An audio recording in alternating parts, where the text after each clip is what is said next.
China just took down the US dollar with this Masterplan. It is now official that China and Brazil have just reached an agreement to replace the US dollar. In today's video, we'll talk about the factors that led to the dollar's downfall, as well as the decline of America and rise of China. This is hardly surprising as the United States' relationship with the second largest economy in the world is gradually deteriorating. Now let's talk about what is actually happening. Why is this occurring? The fear that the US currency could collapse has caused panic around the globe. Supremacy is diminishing to the point where some believe that China will eventually rule the world and the United States will be forced into a corner. In fact, China and Saudi Arabia recently formed a corporation to begin trading and settling oil in Chinese Yuan or Renminbi rather than American dollars. The world's reserve currency is the US dollar. Everyone purchases oil in dollars, which keeps the currency strong and keeps America relevant until it isn't. Similar to the Chinese collaboration between China and Saudi Arabia to trade oil for Chinese currency. And according to a recently released piece of information, the Chinese National Oil Company and France's Total Energies have successfully concluded China's first yuan-settled liquefied natural gas trade through the Shanghai Petroleum and Natural Gas Exchange, rather than American markets. Because it is a reserve currency, the US dollar has historically been the most potent currency in the world. This is a reference to a currency that is widely used, and since 1945, the US dollar has occupied that position due to its security, toughness, and stability.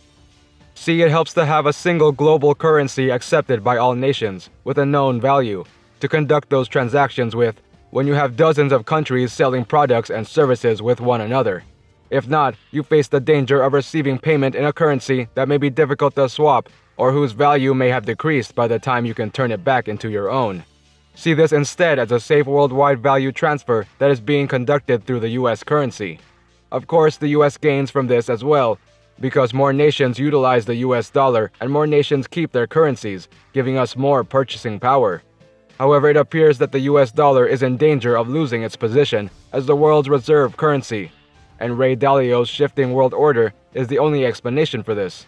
As he notes, the global order between the dominant economy and the emerging economy has changed continuously throughout history. One will eventually be unable to make room for something new. Prior to 1945, for instance, the British pound, which lasted for 105 years after the French Revolution, was the national currency, followed by the Netherlands, Spain, Portugal, Venetian gold, and so on, with the understanding that reserve currencies never last forever and change approximately every 100 years in a transition that lasts between 10 and 20 years. So, what triggers this, you wonder? Ray Dalio notes that this can be categorized into three groups: the rise, the top, and the decline. Every time a new reserve currency is introduced, there is a period of peace and prosperity that is guaranteed to last as long as people continue to bet and borrow under that system. Strong education, critical thinking, character development, and work ethic are usually indicators of this, allowing for the adoption of new technology and other resources, which leads to an ongoing increase in productivity. Nevertheless, there must be a system in place for borrowing and allowing people from all over the world to convert their money into investments that share in the success of making that happen in order to finance that continuous gain in productivity.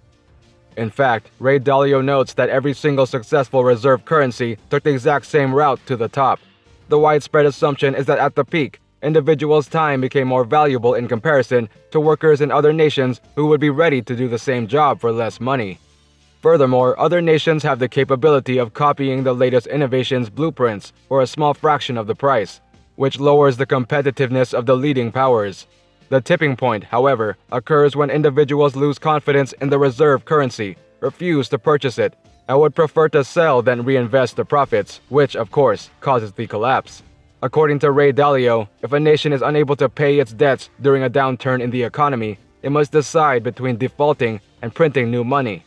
That causes the currency to lose value, inflation to rise, and since the 1990s, 3 times the central bank has intervened to finance industry collapse.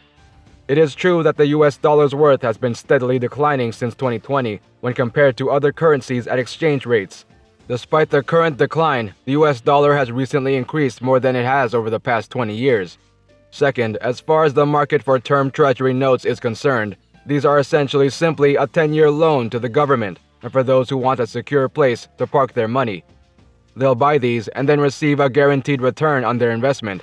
Next, and here is where things start to seem a little less promising, are foreign currency reserves. So, as you can see, the US dollar has been progressively sinking as other currencies started to take its place, and it is currently at its lowest point in 25 years. Hence, this takes us to the present situation. On March 29th, it was revealed that China and Brazil had agreed to avoid using the US dollar as an intermediary and trade in their respective national currencies.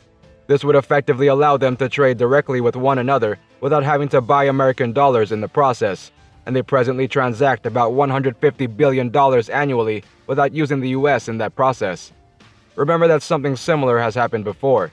This is not the first instance. Since 2010, China has been gradually moving away from US dollars, while Russia, India, and Saudi Arabia all did the same a year ago.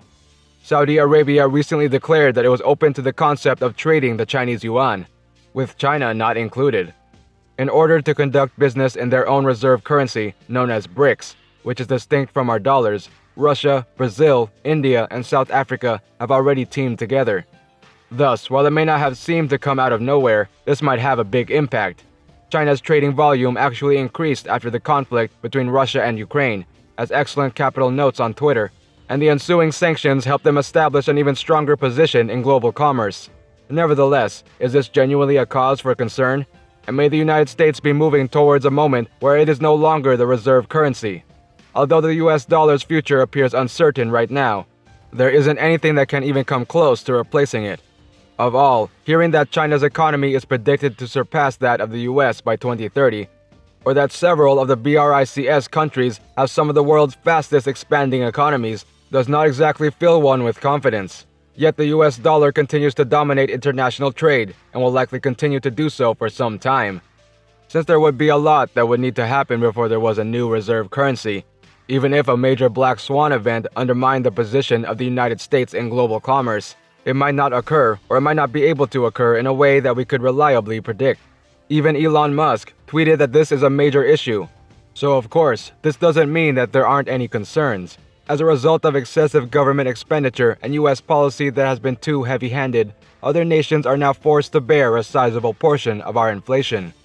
With that in mind, it makes sense that Barron's recently said that the US stimulus program during the financial crisis initiated a currency war by devaluing the dollar in order to bolster America's economy, since there is a very real risk that other nations will want to compete. Even Saudi Arabia signed a new trade pact, which will eventually put a lot more pressure on the US. The US dollar is actually being traded less in actuality at the end of the day. Countries are competing more now, and this trend is unlikely to change soon. That's all. Thank you for watching. Do not forget to like and subscribe to our channel and ring the bell icon to get more videos.